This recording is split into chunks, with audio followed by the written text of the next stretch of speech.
Canada has a new prime minister this morning. The country elected former central banker Mark Carney. He is a former Goldman Sachs executive who worked for 13 years in London, Tokyo, New York, and Toronto before being appointed deputy governor of the Bank of Canada in 2003. During his victory speech, Carney called for a united Liberal Party, and he also took aim at what he called unjustified tariffs imposed by U.S. President Donald Trump. Right now, all Canadians are being asked to serve in their own ways. We're all being called to stand up for each other and for the Canadian way of life. So let me ask you, who's ready? And Donald Trump, as we know, has put, as the Prime Minister just said, unjustified tariffs on what we build, on what we sell, on how we make a living. He's attacking Canadian families, workers, and businesses, and we cannot let him succeed. And we won't. The tariffs continue to rattle shoppers on both sides of the border as a Buy Canadian movement and boycott of all things American is sweeping the northern ally. NBC's Jay Gray reports from Ottawa on the future of U.S.-Canada relations.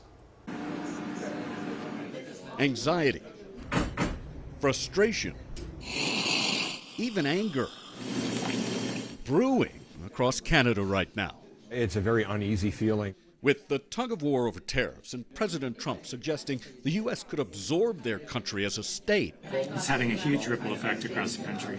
I mean, we're in limbo at the moment. It's awful, not knowing which direction we're going with. A ripple growing into a wave of Canadian nationalism. Protests outside the U.S. Embassy.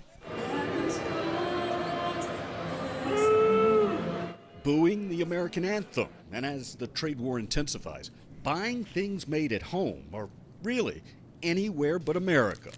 Mexico. Government-run stores pulling American wine and liquor from shelves. The common thread here. A lot of people feel betrayed by our closest ally.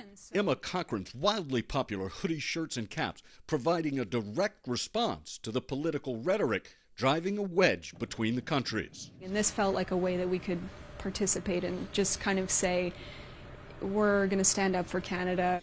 While back at the coffee shop, one of the most requested drinks, the Americano, has a new name.